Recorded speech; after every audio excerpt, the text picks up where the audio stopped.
പുസ്തകങ്ങൾ ചിലർക്ക് വായനയുടെ കൂട്ടുകാരാണ്, ചിലർക്ക് അറിവിന്റെ വാതായനവും. എന്നാൽ ചിറ്റാരിപ്പറമ്പിലെ VK സുരേഷ് ബാബുവിന്റെ പുസ്തകങ്ങൾ ജീവിതത്തിന്റെ കൂടപ്പിറപ്പുകളാണ്. സബർമതി വീട്ടിൽ വായനാമുറി തന്നെ സമൂഹത്തിനായി തുറന്നുകൊടുത്തിരിക്കുകയാണ് അദ്ദേഹം.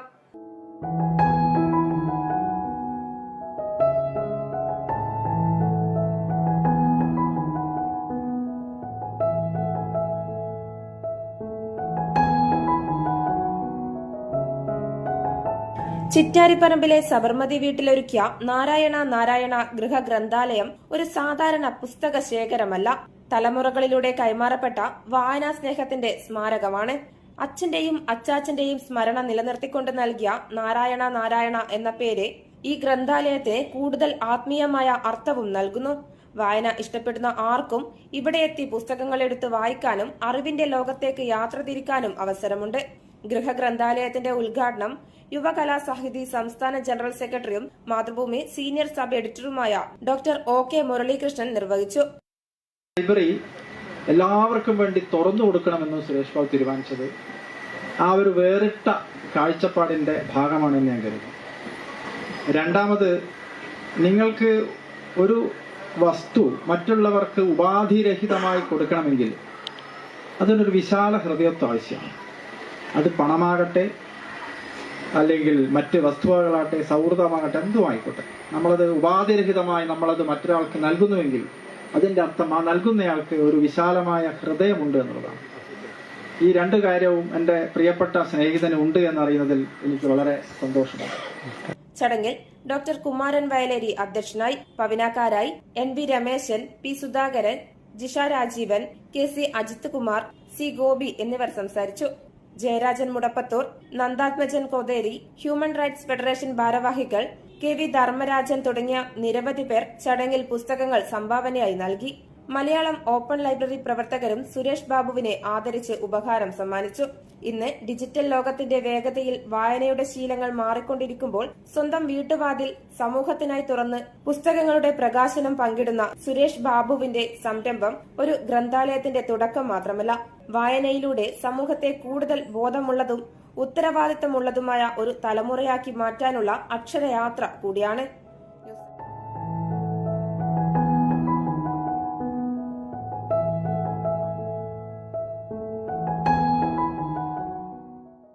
പ്രിയപ്പെട്ട സുഹൃത്തുക്കളെ, സഹോദരി സഹോദരന്മാരെ, ബന്ധുജനങ്ങളെ, നാട്ടുകാരെ, എൻ്റെ ഈ നാട്ടിലെ പൗരപ്രമുഖരെ, സാമൂഹ്യ പ്രവർത്തകരെ, എല്ലാവർക്കും നമസ്കാരം. ഇതൊരു പുതിയ സംരംഭമാണ്.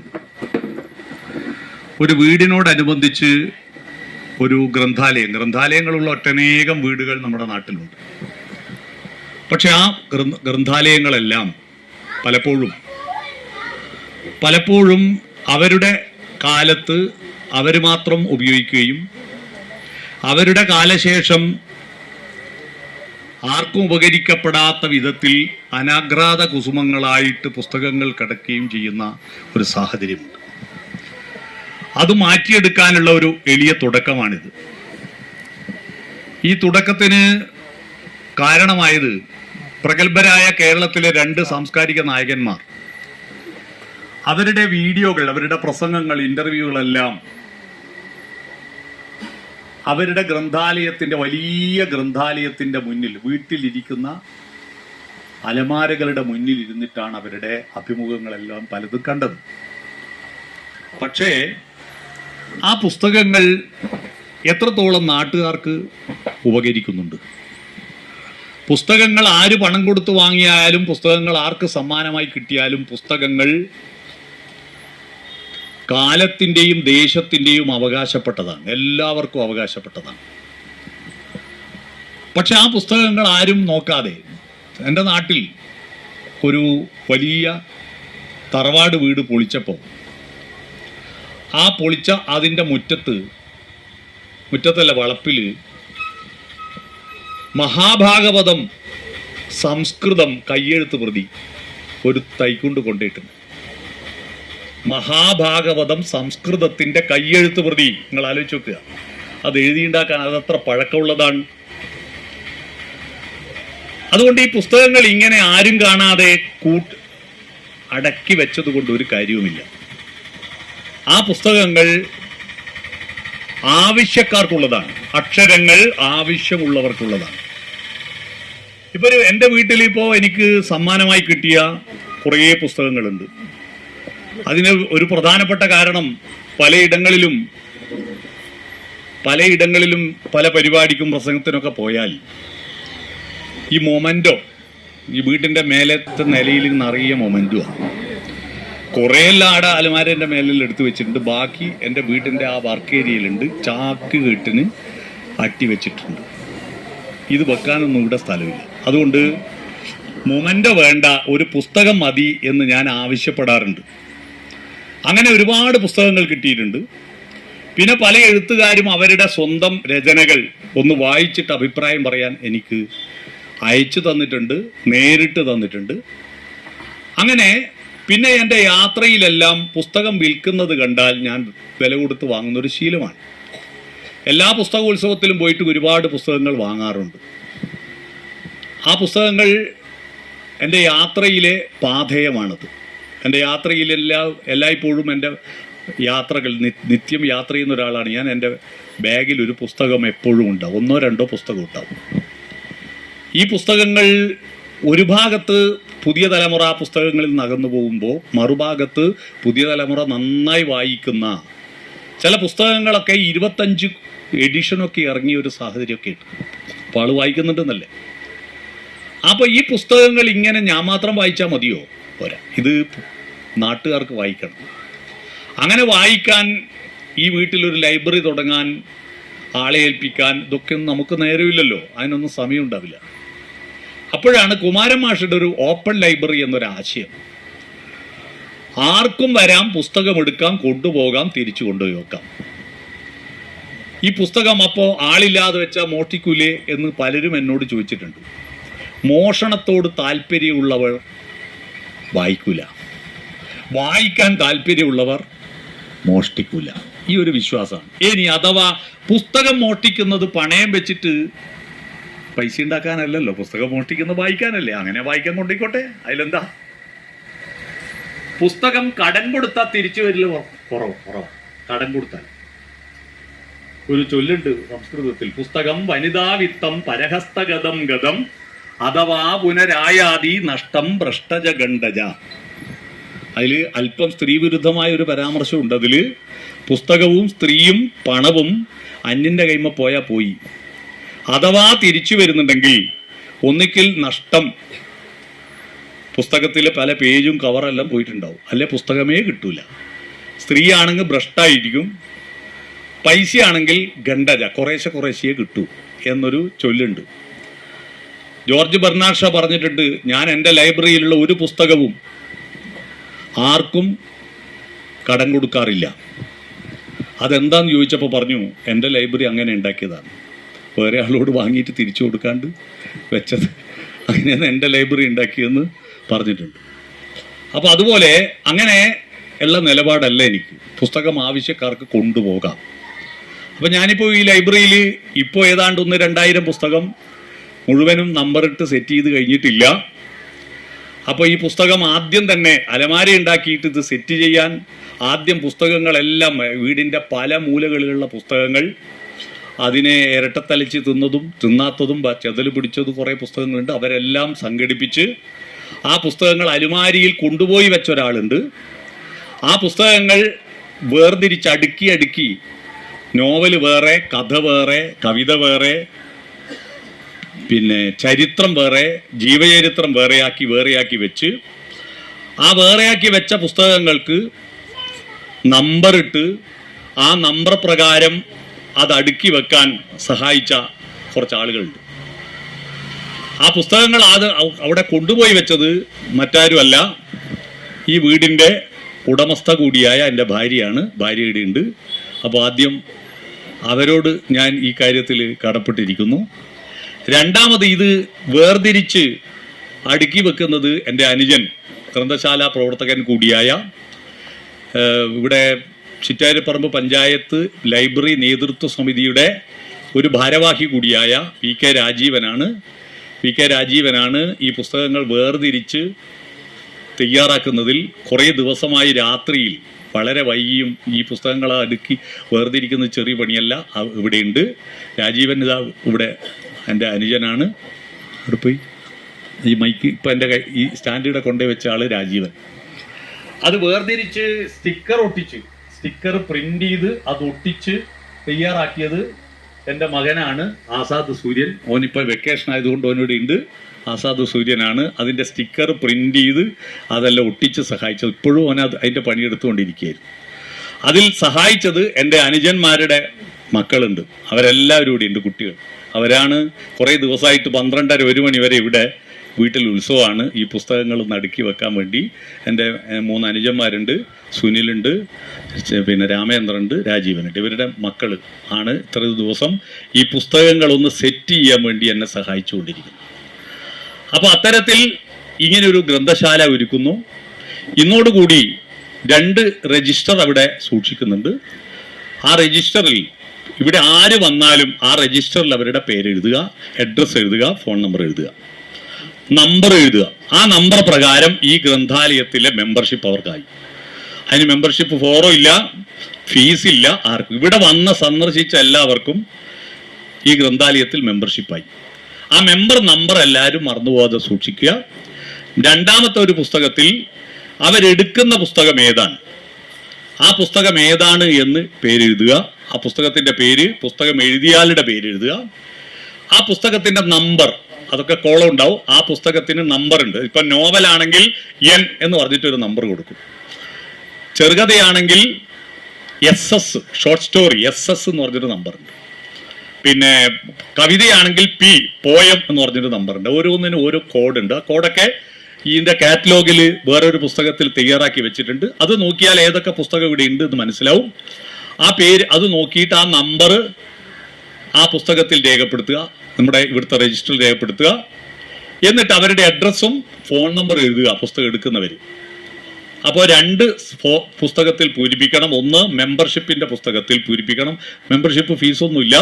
രണ്ടാമത് അവർ കൊണ്ടുപോകുന്ന പുസ്തകം, ആ പുസ്തകത്തിന്റെ പേരും അവരുടെ ഈ മെമ്പർഷിപ്പ് പുസ്തകത്തിലുള്ള അവരുടെ നമ്പറും എഴുതിയിട്ട്, ഫോൺ നമ്പറും എഴുതിയിട്ട് തിരിച്ചു കൊണ്ടുവെക്കുന്ന ഒരു തീയതി അതും എഴുതണം. എത്ര ദിവസം കൊണ്ട് വായിച്ചിട്ട് ഇവിടെ തിരിച്ചു കൊണ്ടുവരും എന്നെഴുതണം.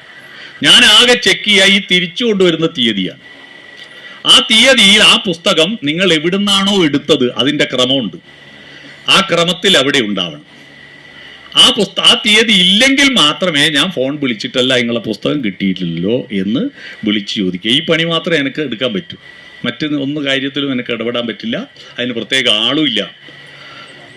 ഈ വീട്ടിൽ ആരും ഇല്ലെങ്കിലും നിങ്ങൾക്ക് വന്ന് പുസ്തകം എടുക്കാനുള്ളത് കൊണ്ടാണ് പുറത്തുനിന്ന് ഒരു കോണി ഉണ്ടാക്കി അവിടത്തേക്ക് കയറാൻ വേണ്ടിയിട്ടുള്ള സംവിധാനം ഉണ്ടാക്കി. ഈ വീടിൻ്റെ ഗേറ്റ് ഒരിക്കലും താക്കോലിട്ട് പൂട്ടൂല. ആർക്കും എപ്പോഴും വരാം. ഈ കോണി കയറി വീട്ടിൽ ആളുണ്ടെങ്കിലും ഇല്ലെങ്കിലും നിങ്ങൾക്ക് കോണിയിലൂടെ കയറി ആ ഗ്രന്ഥാലയത്തിൽ കയറി ആ പുസ്തകം എടുക്കാം, തിരിച്ചു കൊണ്ടുപോയി വെക്കാം. തിരിച്ചു കൊണ്ടുപോയി വെച്ചിട്ട് പുതിയ പുസ്തകം എടുത്തിട്ട് കൊണ്ടുപോകാം. അപ്പോൾ അത്തരത്തിലുള്ള ഒരു ഓപ്പൺ ലൈബ്രറിയാണ്. മെമ്പർഷിപ്പ് ഉണ്ടെങ്കിലും മെമ്പർഷിപ്പിന് ഫീസില്ല. ആ മെമ്പർമാരെ പിന്നെ ഫോൺ നമ്പർ വെച്ച് ഒരു വാട്സപ്പ് ഗ്രൂപ്പ് ഉണ്ടാക്കി നമുക്ക് തുടർന്ന് നല്ല നല്ല പുസ്തകങ്ങളെ പറ്റിയിട്ടുള്ള ചർച്ചകൾ, വീട്ടുവരാന്ത പുസ്തക ചർച്ച എന്ന് പറഞ്ഞൊരു പരിപാടിയാണ്. ആ പരിപാടിയാണ് ഇനി ഇവിടെ നടക്കാൻ പോകുന്നത്. നമ്മുടെ നാട്ടിൽ ഒരുപാട് ആളുകളുണ്ടെങ്കിലും വായനയിൽ നിന്ന് പുറകോട്ട് പോവുക.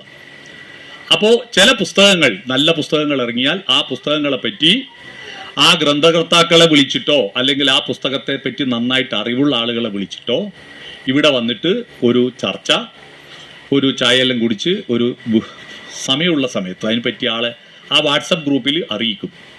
ഇങ്ങനെ ഇന്ന പുസ്തകത്തെ പറ്റി ചർച്ച നടക്കുന്നു. ആ പുസ്തകം വായിക്കാൻ താല്പര്യമുള്ളവരും വായിച്ചവരും വന്നിട്ട് ആ ചർച്ചയിൽ പങ്കെടുക്കാം എന്ന മട്ടിൽ പുസ്തക ചർച്ചകൾ സംഘടിപ്പിക്കാൻ കഴിയണം. അങ്ങനെ പുസ്തക ചർച്ചകൾ സംഘടിപ്പിച്ച് അതൊരു സാംസ്കാരിക പ്രവർത്തനമായി തുടർന്നു കൊണ്ടുപോകാൻ കഴിയണം. അതിനാണ് ഇങ്ങനൊരു ഓപ്പൺ ഗ്രന്ഥാലയം ആരംഭിച്ചത്. ഇത് സോഷ്യൽ മീഡിയയിലൂടെയും പത്രമാധ്യമങ്ങളിലൂടെയും അറിഞ്ഞതിന് ശേഷം എനിക്ക് ആയിരക്കണക്കിന് മെസ്സേജുകൾ ഇതിന് സന്തോഷമറിയിച്ചുകൊണ്ടും പുസ്തകങ്ങൾ വാഗ്ദാനം ചെയ്തുകൊണ്ടും കേരളത്തിലെ പ്രഗത്ഭരായ പലരും അവരുടെ കയ്യിലുള്ള പല പുസ്തകങ്ങളും എത്തിച്ചു തരാമെന്ന്. ചില ആളുകൾ എന്നോട് ചോദിച്ചത്, വാട്സപ്പിനോട് ചോദിച്ചത്, എൻ്റെ പുസ്തകം അവിടെയുണ്ടോ എന്നാണ്. പലരുടെയും പുസ്തകങ്ങൾ ഇവിടെയുണ്ട്, എന്നാൽ ഇന്ന പുസ്തകം കൂടി ഞാൻ തരാം എന്ന് പലരും ഇങ്ങോട്ട് വാട്സപ്പിലൂടെ എനിക്ക് മെസ്സേജ് അയക്കുന്നുണ്ട്. ഇപ്പോൾ പെരുമ്പുഴ ഗോപാലകൃഷ്ണന്റെ പേരിലുള്ള ഒരു സാംസ്കാരിക സമിതിയുണ്ട്. ആ സാംസ്കാരിക സമിതി 10,000 രൂപയുടെ പുസ്തകങ്ങൾ ഈ ഗ്രന്ഥാലയത്തിലേക്ക് തരാൻ വേണ്ടി പ്രഭാത് ബുക്ക് ഹൗസിൽ ഏൽപ്പിച്ചിട്ടുണ്ട്. നമ്മളോട് സെലക്ട് ചെയ്തിട്ട് കൊണ്ടുവരാം. ഞാൻ ഈ തിരക്കിനിടയിൽ അത് സെലക്ട് ചെയ്യാൻ പറ്റിയിട്ടില്ല. അതുപോലെ മയ്യിലുള്ള സോമനമ്പ്യാർ അറിയാവോ? മുന്നോക്ക കോർപ്പറേഷൻ്റെ ചെയർമാനും ഒറ്റയ്ക്കായ ഒരു ആളാണ്.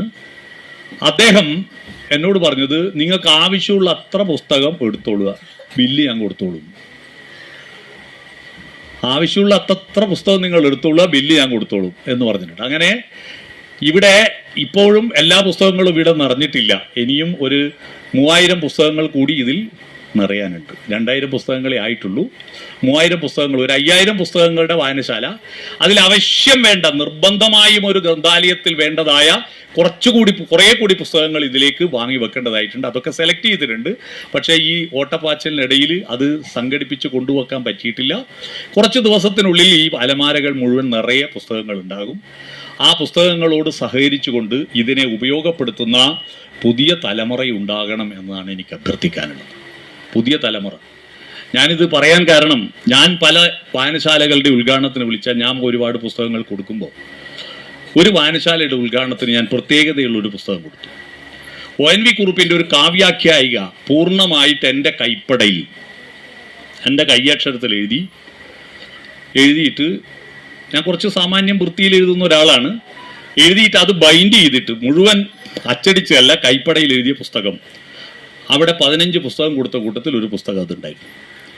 ഞാനൊരു 4-5 കൊല്ലം കഴിഞ്ഞിട്ട് ആ വായനശാലയിൽ ചെന്നപ്പോൾ ഞാൻ അന്ന് കൊടുത്ത പുസ്തകം ഒരു മൂലക്കിരുന്ന് ചെതല് പിടിക്കുന്ന കണ്ടത്.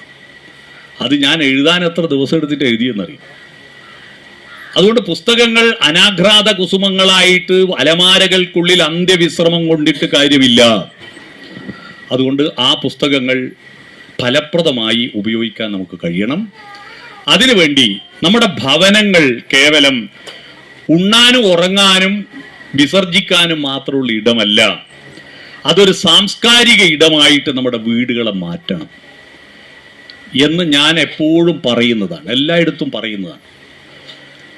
നല്ല മാർക്ക് വാങ്ങി, A+ വാങ്ങി, എൻട്രൻസ് കോച്ചിങ്ങിന് ചേർന്ന്, നല്ല കോഴ്സിൽ ചേർന്ന്, പ്ലേസ്മെന്റ് കിട്ടി, ജോലി കിട്ടി, ശമ്പളം വാങ്ങി, കൊട്ടാരം പോലത്തെ ഒരു വീടെടുത്ത് അവിടെ ആനക്ക് കടക്കാൻ പറ്റാത്ത മതിലും കെട്ടി, മതിൽ റിമോട്ട് കൺട്രോളിന്റെ ഗേറ്റ് കൊണ്ട് പൂട്ടി, മനുഷ്യനിൽ വിശ്വാസമില്ലാത്തതുകൊണ്ട് ഒരു പട്ടിയെ വാങ്ങി പോറ്റി, നാട്ടിൽ ആരോടും ബന്ധമില്ലാത്ത രാത്രി 9:30 ഗേറ്റ് തുറന്നിട്ട് ഈ പട്ടിയെ വിസർജിക്കാൻ പഞ്ചായത്ത് റോഡുമിൽ ഇറങ്ങുന്ന ആളുകളുടെ എണ്ണം വർദ്ധിച്ചു വരിക. നമ്മൾ അതിന് മാത്രം പുറത്തിറങ്ങും.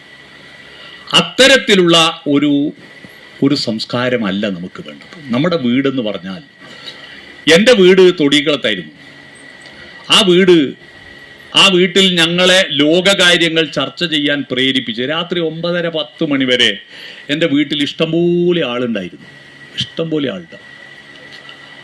ആ ആളുകൾ വരുന്നത് അച്ഛൻ്റെ വർത്തമാനം കേൾക്കാനാണ്. ചിലപ്പോൾ അച്ഛൻ്റെ അച്ഛനും ഉണ്ടാവും. അവർ രണ്ടുപേരും ഇങ്ങനെ ഇരുന്ന് വർത്തമാനം പറയും. ലോകകാര്യങ്ങളെല്ലാം പറയും. ഞങ്ങളെല്ലാം അതിൽ കൂടും. സത്യത്തിൽ ഞങ്ങളൊക്കെ വർത്തമാനം പറയാൻ പഠിച്ചതും രാഷ്ട്രീയം പഠിച്ചതും ലോകത്തുള്ള കാര്യങ്ങൾ പഠിച്ചതും ഒക്കെ അവിടുന്ന്. ഇപ്പോൾ ഇവിടെ സദസ്സിൽ തൊടികളത്തെ കുറേ ആളുണ്ട്. ഇവർ പലരും രാത്രി 10-11 മണി വരെ എൻ്റെ വീട്ടിലുണ്ടാവുമായിരുന്നു, ഞങ്ങളവിടെ അച്ഛനുണ്ടായിരുന്ന കാലത്ത്.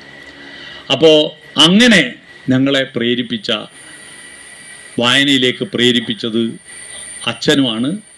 എനിക്ക് ഒരുപാട് ഇതുവരെ ആരും കാണാത്ത, ഒരു പുസ്തകത്തിലും കാണാത്ത ശ്ലോകങ്ങൾ, പുരാണങ്ങളിലെ പല തത്വങ്ങളും പറഞ്ഞു തന്നത് അച്ഛൻ്റെ അച്ഛനാണ്. ഭാഗ്യവശാൽ 2 പേരുടെയും പേര് നാരായണൻ എന്നാണ്. അച്ഛൻ്റെ പേരും നാരായണൻ, അച്ഛൻ്റെ പേരും നാരായണൻ. അതുകൊണ്ടാണ് അവരുടെ സ്മരണയ്ക്ക് ഈ വായനശാലയ്ക്ക്, അതാണ് അച്ഛൻ ഇടതുവശത്ത് നിൽക്കുന്ന, അച്ഛൻ്റെ അച്ഛൻ വലതുവശത്ത്. 2 പേരുടെയും പേരിൽ നാരായണ ഗ്രന്ഥാലയം ഞാനതിൻ്റെ പോസ്റ്റ് ഫേസ്ബുക്കിൽ ഇട്ടപ്പോൾ ഒരാളുടെ കമൻറ്റ് നാരായണ നാരായണ എന്തല്ല കാണുന്നതെന്നാണ്. മനസ്സിലായോ? അപ്പോൾ നാരായണ ഗ്രന്ഥാലയം എന്ന് അവരുടെ പേരിലാണ്. എൻ്റെ ജീവിതത്തിൽ മറ്റൊരു ഭാഗ്യം, എൻ്റെ അമ്മയുടെ പേര് രോഹിണിയാണ്, അമ്മയുടെ ഉണ്ട് രോഹിണിയാണ്. കഴിഞ്ഞ ദിവസം അമ്മയുടെ പേര് ഞങ്ങളെല്ലാം അറിഞ്ഞത് അമ്മാളൂന്നായിരുന്നു. പക്ഷേ ഞങ്ങളുടെ തറവാട്ട് സ്വത്തിൻ്റെ അടിരേഖയുടെ കോപ്പി പകർത്തപ്പോഴാണ് മനസ്സിലായത് അമ്മമ്മയുടെ പേരും രോഹിണി എന്നായിരുന്നു. എൻ്റെ അമ്മയുടെ പേര് രോഹിണി, അമ്മമ്മയുടെ പേര് രോഹിണി, അച്ഛൻ്റെ പേര് നാരായണൻ, അച്ചാച്ചൻ്റെ പേരും നാരായണൻ. അങ്ങനെ ഒരു വിചിത്രമായ ഭാഗ്യം ഞങ്ങൾക്കുണ്ട്. ഏതായാലും അത്തരത്തിൽ ഈ ഒരു വായനശാല കഴിഞ്ഞ മാസമായിരുന്നു ഞങ്ങൾ ഉദ്ഘാടനം ചെയ്യാൻ വേണ്ടി തീരുമാനിച്ചത്. കഴിഞ്ഞ ജൂൺ മാസം 11-ാം തീയതിയോ മെയ് മാസം 21-ാം തീയതിയായിരുന്നു ഞങ്ങൾ ആദ്യം തീരുമാനിച്ചത്. അപ്പോഴാണ് ദൗർഭാഗ്യകരമായി നമ്മുടെ കുടുംബത്തിൽ ഒരു ദുരന്തമുണ്ടായത്. എൻ്റെ ഭാര്യയുടെ മാതാവ്, അവരായിരുന്നു ഈ വീട്ടിലെ യഥാർത്ഥത്തിൽ ഈ വീട്ടിൽ ഞങ്ങൾ താമസിച്ച അന്ന് മുതൽ ഈ വീട്ടിലുണ്ടായിരുന്നു. ഈ വീടിൻ്റെ സകല വ്യാകരണം ഓർക്കേ അറിയൂ. ഏതൊരു സാധനം എവിടെയാ വെച്ച് എന്ന് അറിയണമെങ്കിൽ ഓരോട് ചോദിക്കണം. അത്തരത്തിൽ വളരെ ഞങ്ങളുടെ വീട്ടിൽ അങ്ങനെ ഒരു ഭാര്യേൻ്റെ അമ്മ എന്ന നിലയിലായിരുന്നില്ല, സ്വന്തം അമ്മയെപ്പോലെ ഇവിടെ വളർന്ന, ഇവിടെ ഞങ്ങളെയൊക്കെ ഊട്ടിയ അവർ കഴിഞ്ഞ മെയ് 5-ാം തീയതി അപ്രതീക്ഷിതമായി ഞങ്ങളെ വിട്ടുപിരിഞ്ഞു. അതിൻ്റെ പശ്ചാത്തലത്തിലാണ് ഞങ്ങൾ ജൂൺ 21-ൻ്റെ ആ പരിപാടി മാറ്റി ഇന്നേക്ക് വെച്ചത്. ഇന്നു തന്നെ നമ്മൾ ഇതൊരു കാവ്യോത്സവമായിട്ടും ഒരു സംഗീത സദസ്സും ഒക്കെ സംഘടിപ്പിക്കാൻ ഉദ്ദേശിച്ചായിരുന്നു അന്ന്. പക്ഷേ ഈ ഒരു പശ്ചാത്തലത്തിലാണ് ആ പരിപാടികളൊക്കെ ഞങ്ങൾ മാറ്റിയത്. അപ്പോൾ ഇവിടെ പിന്നെ ഇന്ന് അവർ മരണപ്പെട്ടിട്ട് 41-ാമത്തെ ദിവസം തികഞ്ഞിരിക്കുകയാണ്. അവരുടെ ഓർമ്മക്കായി ഇവിടെ അവരുടെ സുഹൃത്തുക്കൾ ബന്ധുക്കൾക്കൊക്കെ ഉച്ചവരെ ഒരു ഭക്ഷണം കൊടുത്തു. പിന്നെ അതിനുശേഷമാണ് ഇന്ന് ഏതായാലും പന്തലൊക്കെ കിട്ടുന്നതുകൊണ്ട് ഇന്ന് തന്നെ ആ പരിപാടി ഞങ്ങൾ ഈ വായനശാലയുടെ ഉദ്ഘാടനവും ഇവിടെ നിശ്ചയിച്ചത്. ഈ പരിപാടിക്ക് വന്നു ചേർന്നിരിക്കുന്നവരെ സ്വാഗതം പറയുക എന്നതാണ് എൻ്റെ ജോലി. ഇത് ഉദ്ഘാടനം ചെയ്യുന്നത് ബഹുമാന്യനായ doctor OK Muralikrishnan. OK Muralikrishnan ഞങ്ങൾ ചെറുപ്പം മുതലേ ഒന്നിച്ച് സംഘടനാ പ്രവർത്തനത്തിൽ, നാട്ടിലായാലും ബ്രണ്ണൻ കോളേജിലായാലും ഒക്കെ ഒന്നിച്ച് സംഘടനാ പ്രവർത്തനം നടത്തി ഞാനും മുരളീകൃഷ്ണനും പലപ്പോഴും വൈകിട്ടാണ് വീട്ടിലെത്തുക. അങ്ങ് എൻ്റെ വീട് തൊടിക്കൽ, അങ്ങ് ഇരുട്ടത്ത് പോകാൻ പറ്റാത്തതുകൊണ്ട് അന്ന് മുരളീകൃഷ്ണൻ്റെ വീട്ടിൽ അന്ന് ശാന്ത ടീച്ചറുണ്ട്, കൃഷ്ണമാഷുണ്ട്, മുരളീകൃഷ്ണൻ്റെ മാതാപിതാക്കൾ. അവിടെ പോയി ഇരുന്നിട്ട് കുറേ നേരം വർത്തമാനം പറയും. അവിടെ നിന്നാണ് പല പുസ്തകങ്ങളും എനിക്ക് കിട്ടുന്നത്. മാതൃഭൂമി വീക്കിലിയൊക്കെ ഞാൻ സ്ഥിരമായി വായിക്കാൻ എനിക്ക് തരുന്ന അവിടെയാണ്. ആ മുരളീകൃഷ്ണൻ ഇപ്പോൾ പിന്നെ നിയമത്തിൽ ഡോക്ടറേറ്റ് നേടി. അതുപോലെ മാതൃഭൂമി പത്രത്തിൻ്റെ സീനിയർ സബ് എഡിറ്റർ മാത്രമല്ല, യുവകലാസാഹിതി എന്നൊരു കലാപ്രസ്ഥാനത്തിൻ്റെ സംസ്ഥാന സെക്രട്ടറിയാണ്. ഒരു പുതിയ മോഡൽ ഒരു ജാഥ കഴിഞ്ഞ ദിവസം പരിസ്ഥിതി ദിനത്തിൽ ജൂൺ 5-ന് ഒറ്റ ദിവസം കൊണ്ട് കാസർഗോഡ് മുതൽ തിരുവനന്തപുരം വരെ ഒരു ജാഥ. ആ ജാഥയ്ക്ക് ഏതാണ്ട് ഒരു 100ഓളം സ്വീകരണ കേന്ദ്രങ്ങൾ, അല്ലേ, 100 സ്വീകരണ കേന്ദ്രങ്ങൾ ഒറ്റ ദിവസം കൊണ്ട്. രാവിലെ പരശുരാമന് പുറപ്പെട്ടു. പരശുരാമ ട്രെയിനിൽ പുറപ്പെട്ട് ഓരോ ട്രെയിൻ സ്റ്റേഷനിൽ എത്തുമ്പോൾ ആ സ്റ്റേഷനിലുള്ളവർക്ക് ലഘുലേഖ വിതരണം ചെയ്ത് അവരോട് ഈ സ്വീകരിക്കാൻ വന്നവരാ പ്രസംഗിക്കുന്നത്. എന്നിട്ട് ഇവർക്കൊരു മാലയിടുന്നു. ആ സ്വീകരിക്കാൻ പോയവർ മുഴുവൻ പരശുരാമിൽ കയറുന്നു. എന്നിട്ട് പാട്ടൊക്കെ പാടിയിട്ട് അടുത്ത റെയിൽവേ സ്റ്റേഷനിൽ അവരിറങ്ങുന്നു. അടുത്ത ടീം അവിടുന്ന് കയറുന്നു. അവർ പാട്ട് പാടി അടുത്ത റെയിൽവേ സ്റ്റേഷൻ വരെ പോകുന്നു. ആ പോകുന്ന പോക്കിൽ കേരളത്തിൽ അറിയപ്പെടുന്ന പ്രഗത്ഭരായിരിക്കുന്ന സാംസ്കാരിക നായകന്മാർ, എഴുത്തുകാരൊക്കെ അതിൽ കൂടി. അങ്ങനെ 10-100 സ്വീകരണ കേന്ദ്രങ്ങൾ കടന്ന് തിരുവനന്തപുരത്ത് സമാപിക്കുന്ന ആലങ്കോട് ലീലാകൃഷ്ണൻ ലീഡർ, അതിൻ്റെ ഡയറക്ടർ ഡോക്ടർ OK മുരളീകൃഷ്ണനായിരുന്നു. അവരുടെ ഒരു ജാഥ, ഞാനും അതിൽ തലശ്ശേരി മുതൽ വടകര വരെ കവിതയും ചൊല്ലി, ONV കുറുപ്പിൻ്റെ ഭൂമിക്കൊരു ചരമഗീതവും ചൊല്ലി ഞാനും ആ കൂട്ടത്തിലുണ്ടായിരുന്നു.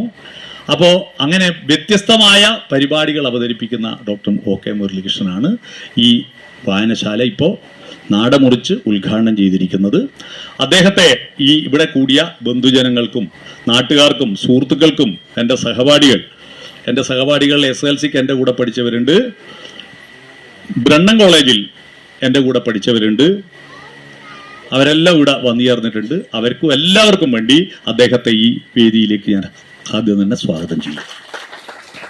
ഇതിൽ അധ്യക്ഷം വഹിക്കുന്നത് കുമാരമാഷാണ്. കുമാരമാഷ പിന്നെ ഈ നാട്ടിൽ പരിചയപ്പെടുത്തേണ്ടിയില്ല, പക്ഷേ ബന്ധുക്കൾക്കറിയാം. ഞാൻ നേരത്തെ പറഞ്ഞ പോലെ കാലടി സംസ്കൃത സർവകലാശാലയുടെ മലയാളം ഡിപ്പാർട്ട്മെന്റ് ഹെഡായിരുന്നു.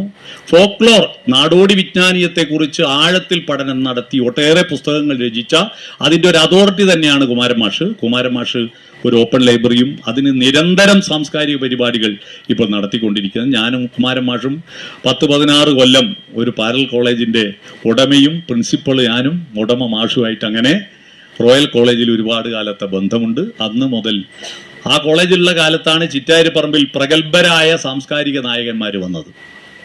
പ്രഗത്ഭരായ കവികൾ, സാംസ്കാരിക നായകന്മാർ കോളേജിൻ്റെ വാർഷികത്തിന് ഭാഗമായിട്ട് നമ്മൾ ചിറ്റാരിപ്പറമ്പിനെ പരിചയപ്പെടുത്തി. അപ്പോൾ കുമാരൻ മാഷാണ് ഇന്ന് അധ്യക്ഷം വഹിക്കുന്നത്.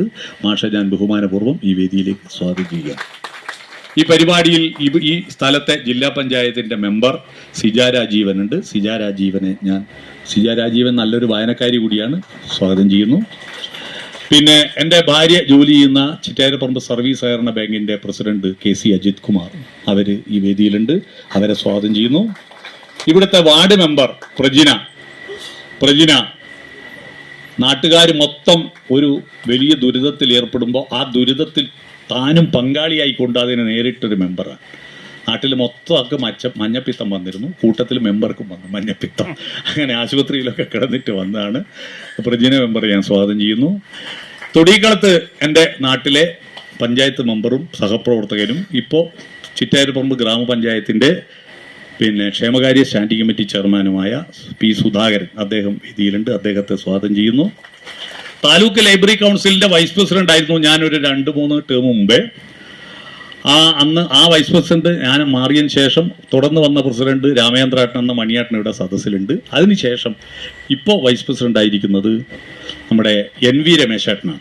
അദ്ദേഹം പ്രാദേശിക ചരിത്രത്തെപ്പറ്റി നന്നായി പഠിച്ച് അതിനെപ്പറ്റി ലേഖനം എഴുതുന്ന ഒരാളാണ്. അദ്ദേഹം ഈ കണ്ണൂർ ജില്ലയിൽ അദ്ദേഹം വന്നതിന് ശേഷം ഒട്ടനേകം ഗ്രന്ഥാലയങ്ങൾ രജിസ്റ്റർ ചെയ്ത് അത് മുന്നോട്ട് കൊണ്ടുപോകാൻ പരിശ്രമിച്ചുകൊണ്ടിരിക്കുകയാണ്. ഇപ്പോൾ ചിറ്റാരിപ്പറമ്പ് ചള്ളത്തുവയിൽ നമ്മുടെ നാട്ടിൽ സിഞ്ചു സ്മാരക മന്ദിരത്തിൽ ഒരു വനിതാ ലൈബ്രറി ഉദ്ഘാടനം ചെയ്യാൻ തുടങ്ങാൻ വേണ്ടിയിട്ടുള്ള ശ്രമം തുടങ്ങിയിട്ടുണ്ട്. അതിനും രമേശാട്ടനാണ് നേതൃത്വം കൊടുക്കുന്നത്. രമേശാട്ടനെ ഞാൻ ഈ വേദിയിലേക്ക് സ്വാഗതം ചെയ്യുന്നു. അതുപോലെ ഞങ്ങളുടെ ഈ നാട്ടിലെ സർഗം സാംസ്കാരിക വേദി, എല്ലാ പ്രവർത്തനത്തിലും നമ്മുടെ കൂടെ ഉണ്ടാവുന്ന സർഗം സാംസ്കാരിക വേദിയുടെ ഭാരവാഹിയായ ഗോപിയേട്ടൻ ഈ വേദിയിലുണ്ട്, അദ്ദേഹത്തെ സ്വാഗതം ചെയ്യുന്നു. പിന്നെ ഈ സദസ്സിൽ ബ്ലോക്ക് പഞ്ചായത്ത് മെമ്പർ മുരളീകൃഷ്ണന്റെ സഹോദരിയായ അനുരാധ ടീച്ചറുണ്ട്, ടീച്ചറെ സ്വാഗതം ചെയ്യുന്നു. ഗ്രാമപഞ്ചായത്ത് മെമ്പർ ലക്ഷ്മിയുണ്ട്. പിന്നെ മെമ്പർ പഞ്ചായത്ത് പ്രസിഡന്റ് കൂടി എത്തുമെന്നാണ് പറയുന്നത്.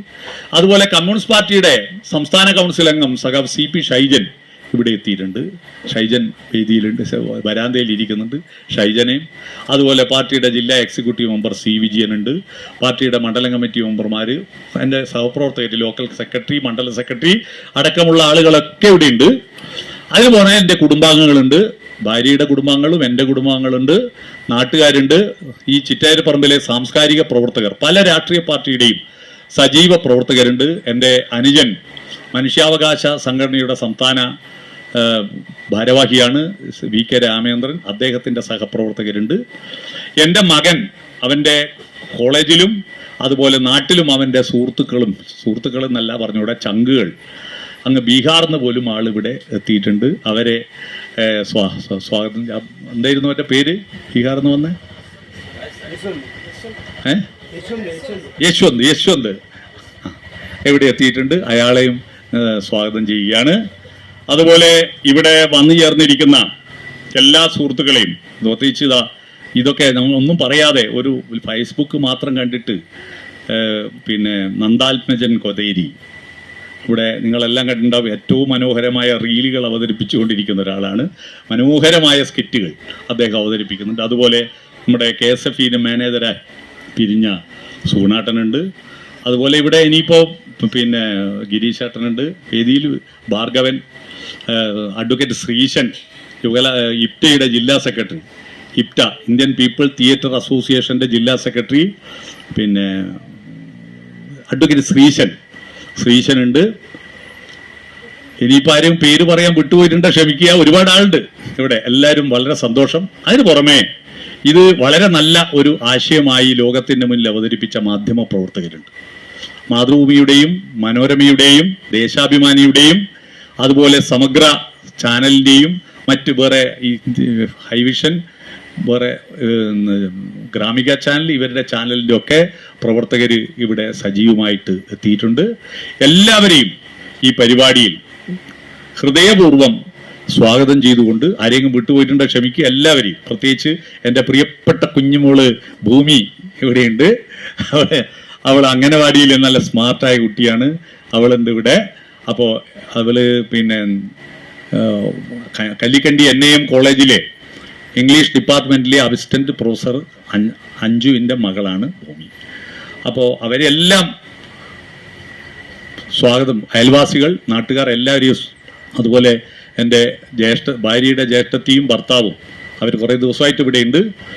പിന്നെ ഗോപിയേട്ടൻ അവരുണ്ട്, പിന്നെ എൻ്റെ അനുജന്മാർ, അവരുടെ ഭാര്യമാർ, അവരുടെ മക്കൾ എല്ലാവരും വളരെ സജീവമായി കുറച്ച് ദിവസമായിട്ട് ഈ വീട്ടിൽ തന്നെ ഉണ്ടായിരുന്നു. അവരെല്ലാം സ്വാഗതം ചെയ്തുകൊണ്ട് ഈ ഒരു ലളിതമായ ഈ ചടങ്ങിൽ അധ്യക്ഷം വഹിക്കുന്നതിന് വേണ്ടി ബഹുമാന്യനായ ഡോക്ടർ കുമാരൻ വയലേരി മാഷെ ആദരപൂർവ്വം ക്ഷണിക്കും. പ്രിയമുള്ളവരെ, ഇന്നിവിടെ ഉദ്ഘാടനം ചെയ്യപ്പെട്ട ഈ ഒരു ലൈബ്രറിയിലേക്ക് സുരേഷ് ബാബുവിൻ്റെ സുഹൃത്തുക്കൾ പലരും പുസ്തകങ്ങളുമായിട്ടാണ് വന്നിട്ടുള്ളത്. അവർ കൊണ്ടുവന്ന പുസ്തകങ്ങൾ ഇവിടെ ഏൽപ്പിക്കുന്ന ചടങ്ങാണ്. പുസ്തകങ്ങൾ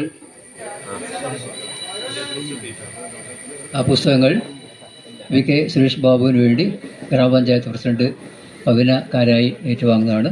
അതിനുവേണ്ടി പവിന കാരായിയെ അതോടൊപ്പം തന്നെ പുസ്തകം ഏൽപ്പിക്കാൻ വേണ്ടി സുഹൃത്തുക്കളെയും ക്ഷണിക്കുന്നു.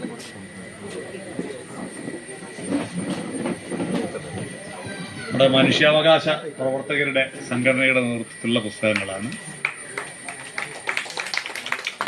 ഒരു വലിയ വ്യക്തിയായി നാളെ നമ്മുടെ കേരളവും അറിയപ്പെടുന്ന ഒരാളായി മാറട്ടെ എന്നാണ് എനിക്ക് ആദ്യമായി ഈ അവസരത്തിൽ ഇവിടെ ആശംസിക്കാറുള്ളത്. കാരണം നമ്മുടെ നാടിനെയും നാടിൻ്റെ സംസ്കാരത്തെയും നമ്മുടെ സാഹിത്യത്തെയും ഒക്കെ ഒരു പുതിയ അനുഭവത്തിലൂടെ അനുഭവിച്ചറിയാൻ മലയാളികളെ പ്രാപ്തമാക്കുന്ന ഒരു പ്രഭാഷകൻ എന്നുള്ള രീതിയിൽ അദ്ദേഹം നമ്മുടെ നാട്ടിൻ്റെ ഒരു അഭിമാനമാണ്. തീർച്ചയായും അതിൻ്റെ ഒരു അംഗീകാരം അദ്ദേഹത്തെ തിരിച്ചറിഞ്ഞ് വരുന്ന ഒരു കാലഘട്ടത്തിലൂടെയാണ് നമ്മൾ ഇന്ന് കടന്നു പോകുന്നത്. എല്ലാവരും വിശിഷ്ട വ്യക്തികളായതുകൊണ്ട് ഓരോരുത്തരെയും പേരെടുത്ത് പറയുന്നത്, വേദിയിലിരിക്കുന്ന വിശിഷ്ട വ്യക്തികളെ, അതിലേറെ വിശിഷ്ടരായ ഈ മഹത്തായ ഈ ആശയത്തിന് സാക്ഷ്യം വഹിക്കാനെത്തിയ പ്രിയപ്പെട്ട സുഹൃത്തുക്കളെ, VK സുരേഷ് ബാബു നേരത്തെ പറഞ്ഞതുപോലെ എൻ്റെ ദീർഘകാലത്തെ സുഹൃത്താണ്. അപ്പം അന്ന് ഞാൻ സുരേഷ് ബാബുവിൽ കണ്ട ഒരു സവിശേഷത, സുരേഷ് ബാബു വേറിട്ടാണ് ചിന്തിക്കുക. നമ്മൾ ചിന്തിക്കുന്ന കാര്യങ്ങളെ തന്നെ മറ്റൊരു ദൃഷ്ടികോണിലൂടെ കാണാനുള്ള ഒരു കഴിവ് അല്ലെങ്കിൽ ഒരു ഭാവനാ സമ്പന്നത അന്ന് സുരേഷ് ബാബുവിനുണ്ട്. ആ ഒരു കാരണം കൊണ്ട് തന്നെയാണ് സ്വന്തം വീട്ടിൽ ഒരു ലൈബ്രറി ഉണ്ടാക്കണമെന്നും, നമ്മളെല്ലാവരെയും വീട്ടിൽ ലൈബ്രറി ഉണ്ട്, ആ ലൈബ്രറി എല്ലാവർക്കും വേണ്ടി തുറന്നു കൊടുക്കണമെന്നും സുരേഷ് ബാബു തീരുമാനിച്ചത്. ആ ഒരു വേറിട്ട കാഴ്ചപ്പാടിൻ്റെ ഭാഗമാണെന്ന് ഞാൻ കരുതുന്നു. രണ്ടാമത്, നിങ്ങൾക്ക് ഒരു വസ്തു മറ്റുള്ളവർക്ക് ഉപാധിരഹിതമായി കൊടുക്കണമെങ്കിൽ അതിനൊരു വിശാല ഹൃദയത്വം ആവശ്യമാണ്. അത് പണമാകട്ടെ, അല്ലെങ്കിൽ മറ്റ് വസ്തുവകളാകട്ടെ, സൗഹൃദമാകട്ടെ, എന്തുമായിക്കോട്ടെ, നമ്മളത് ഉപാധിരഹിതമായി നമ്മളത് മറ്റൊരാൾക്ക് നൽകുന്നുവെങ്കിൽ അതിൻ്റെ അർത്ഥം ആ നൽകുന്നയാൾക്ക് ഒരു വിശാലമായ ഹൃദയമുണ്ട് എന്നുള്ളതാണ്. ഈ രണ്ട് കാര്യവും എൻ്റെ പ്രിയപ്പെട്ട സ്നേഹിതന് ഉണ്ട് എന്നറിയുന്നതിൽ എനിക്ക് വളരെ സന്തോഷമാണ്. മറ്റൊന്ന്, ഇതൊരു ലൈബ്രറിയാണ്, വായനശാലയാണ്. വായനശാലയുടെ ഒരുപാട് ഇനി വരാൻ പോവുകയാണ്. നമ്മുടെ PN പണിക്കരുടെ, പുതുവായിൽ നാരായണ പണിക്കർ എന്ന് പറയുന്ന PN പണിക്കരുടെ ജന്മദിനം, വായനാ ദിനമായി ആചരിക്കാൻ പോവുകയാണ്. കേരളത്തിൽ ലൈബ്രറി കൗൺസിലിൻ്റെ കീഴിൽ തന്നെ എനിക്ക് തോന്നുന്നത്, രമേശ് ചേട്ടനൊക്കെ കൃത്യമായിട്ട് അറിയാം, 10,000-ലേറെ ലൈബ്രറികളുണ്ട്. നമ്മൾ പൊതുവെ സാധാരണഗതിയിൽ പറയുന്ന ഒരു വാചകമാണ്, പുസ്തകമില്ലാത്ത മുറി ആത്മാവില്ലാത്ത ശരീരം പോലെയാണ് എന്ന്. നമ്മൾ ആത്മാവ് എന്നതിനെ മനുഷ്യൻ്റെ ആന്തരിക സത്ത, ബുദ്ധി, അവൻ്റെ മറ്റു തരത്തിലുള്ള ചിന്താശേഷി എന്നിവയുടെ ഒരു സങ്കലനമായി മാത്രം കണ്ടാൽ മതി. അങ്ങനെ പുസ്തകമില്ലാത്ത മുറി ആത്മാവില്ലാത്ത ശരീരം പോലെയാണെന്ന് പറയുമ്പോൾ തീർച്ചയായും ഒരു ചെറു ഗ്രന്ഥാലയെങ്കിലും ഇല്ലാത്ത ഒരു വീട് അതും ആത്മാവില്ലാത്ത ശരീരം തന്നെയാണ്. ഒരുപക്ഷെ ഇവിടെ ഇരിക്കുന്ന ഭൂരിപക്ഷം പേരുടെ വീടുകളിലും ചെറു ഗ്രന്ഥാലയങ്ങൾ ഉണ്ട് എന്ന് തന്നെയാണ് ഞാൻ കരുതുന്നത്. അതിൻ്റെ കാരണം നമ്മളെല്ലാവരും വായന ഇഷ്ടപ്പെടുന്നവരാണ്. കഴിഞ്ഞ ദിവസം ഒരു കണക്ക് വന്നു. ഇന്ത്യക്കാർ ശരാശരി ഒരു ദിവസം 3.5 മണിക്കൂറാണ് സമൂഹ മാധ്യമങ്ങളിൽ ചെലവഴിക്കുന്നത്. ഒരു ദിവസം 3.5 മണിക്കൂർ. 24 മണിക്കൂറിൽ ഉറങ്ങാനുള്ള 7 മണിക്കൂറും ജോലി ചെയ്യാനുള്ള 8 മണിക്കൂറും കഴിഞ്ഞ് നമുക്ക് കിട്ടുന്ന സമയത്തിലാണ് ഈ 3.5 മണിക്കൂർ. അതിൽ തന്നെ ഞെട്ടിപ്പിക്കുന്ന മറ്റൊരു കണക്ക് വന്നത് 18 വയസ്സിനും 22 വയസ്സിനും ഇടയിൽ പ്രായമുള്ള ചെറുപ്പക്കാർ 7 മണിക്കൂർ വരെ സമൂഹ മാധ്യമങ്ങളിൽ ചെലവഴിക്കുന്നുണ്ട് എന്നാണ്.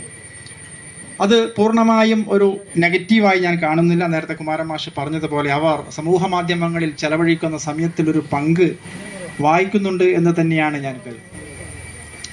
പക്ഷേ എങ്കിൽ പോലും ഈ പുസ്തക വായനയുടെ ഒരു വലിയ ലോകം എന്ന് പറയുന്നത് നമ്മളെല്ലാവരും അനുഭവിച്ചറിഞ്ഞൊരു വലിയ ലോകമാണ്. പ്രശസ്തനായ ഒരു English novelist George R Martin അദ്ദേഹം പറഞ്ഞൊരു വാചകമുണ്ട്. അത് നന്നായി വായിക്കുന്നവൻ 1000 ജന്മം ജീവിക്കുന്നു, ഒന്നും വായിക്കാത്തവൻ ഒരൊറ്റ ജന്മം മാത്രമേ ജീവിക്കുന്നുള്ളൂ എന്ന്. വളരെ അർത്ഥവത്തായ വായനയെക്കുറിച്ച്, ഗ്രന്ഥശാലയെക്കുറിച്ച് ചിന്തിക്കുമ്പോൾ നമ്മുടെ മനസ്സിൽ അങ്ങനെ പ്രതിധ്വനിക്കുന്ന വാക്കുകളാണ്. വായിക്കുന്നവൻ 1000 ജന്മം വായിക്കും. സത്യമല്ലേ?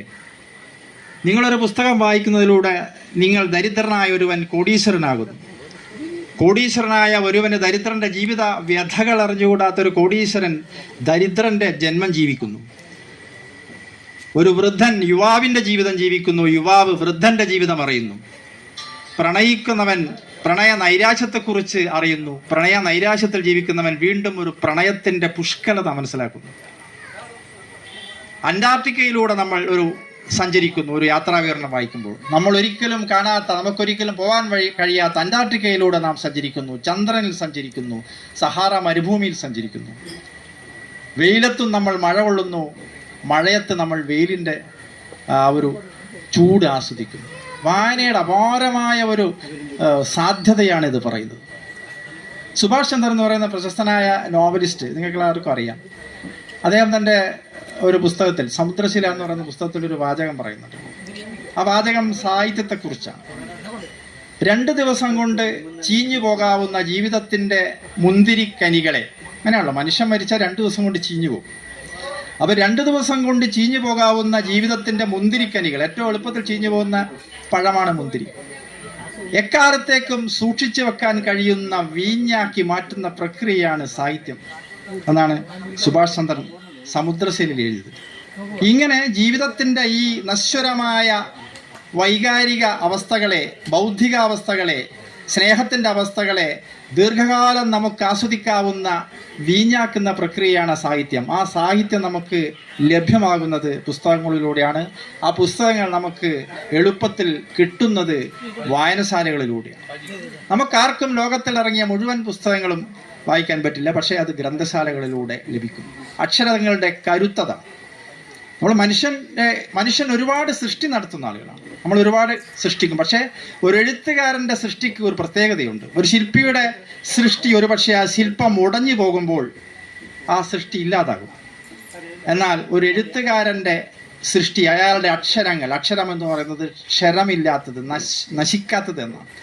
ഒരു എഴുത്തുകാരൻ്റെ സൃഷ്ടി അത് ക്ഷരമില്ലാതെ കാലത്തെ അതിജീവിച്ചു കൊണ്ടുപോകും. അത് സമൂഹത്തിൽ ഒരുപാട് മാറ്റങ്ങളുണ്ടാകും. അതാണ് ഇവിടെ നേരത്തെ ശ്രീനാരായണ ഗുരുവിനെയും വാഗ്ഭടാനന്ദനെയും കുറിച്ച് പറഞ്ഞത്. നമുക്കെല്ലാവർക്കും അറിയുന്ന ഒരു വലിയ കഥയാണ് നമ്മുടെ വി ടി ഭട്ടതിരിപ്പാട് അക്ഷരാഭ്യാസമില്ലാതെ അയ്യപ്പൻകാവിലെ ശാന്തിക്കാരനായി എത്തുകയും അവിടെ നിത്യസന്ദർശകയായ ഒരു പെൺകുട്ടി അദ്ദേഹത്തെ അക്ഷരം പഠിപ്പിക്കുകയും പിന്നീട് അദ്ദേഹം എഴുത്തുകാരനും സാമൂഹിക പരിഷ്കർത്താവും വിപ്ലവകാരിയും ഒക്കെ ആയ കഥ നമുക്കൊക്കെ അറിയാം.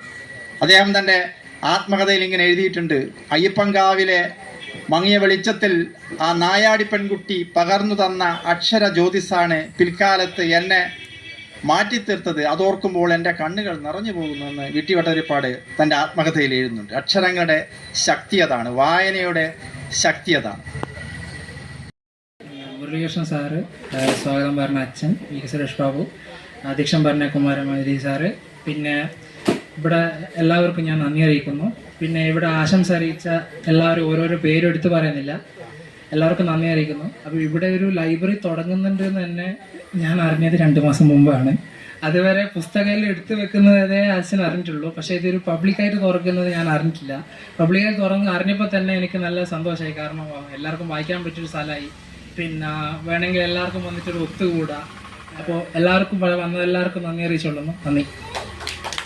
അത് എൻ്റെ ഡിഗ്രി ക്ലാസ്മേറ്റ്സ് അഞ്ചരക്കണ്ടി സ്കൂളിൽ നിന്ന് റിട്ടയർ ചെയ്ത ഹെഡ് മിസ്ട്രസ് ജ്യോതി, അതുപോലെ കണ്ണൂർ ചിന്മയ കോളേജ് സ്കൂളിൽ നിന്ന് പിരിഞ്ഞ താര, അവരുടെ ഹസ്ബൻഡ് അജയ് മാഷ്, അതുപോലെ ചാല സ്കൂളിൽ ഹയർ സെക്കൻഡറി സ്കൂളിൽ നിന്ന് പിരിഞ്ഞ അധ്യാപകൻ, ഏറെക്കാലം ലൈബ്രറിയനുമായിരുന്ന പ്രകാശ മാഷ്, എല്ലാവരും കൂടി ചേർന്നാണ് ഈ പുസ്തകങ്ങൾ ഏൽപ്പിക്കുന്നത്.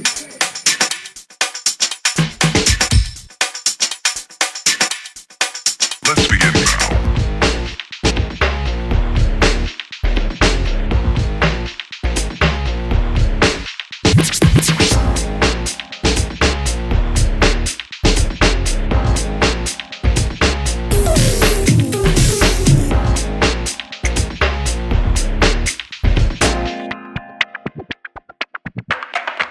Let's begin now.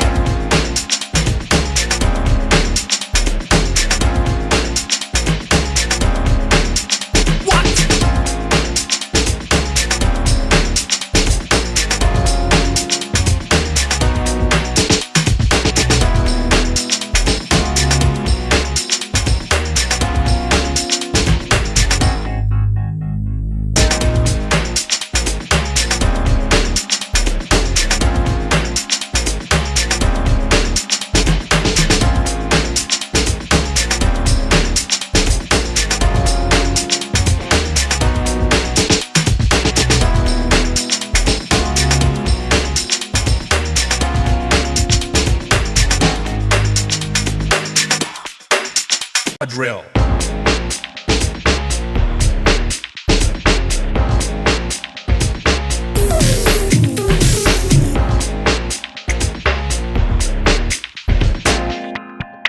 Is that all you got?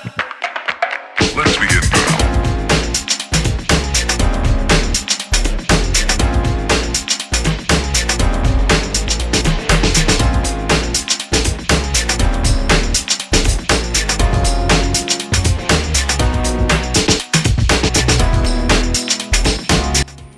ഒരു നാടിനെ സംബന്ധിച്ചിടത്തോളം വളരെ അഭിമാനം നിറഞ്ഞ ഒരു നിമിഷമാണ്.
Oh, for sure.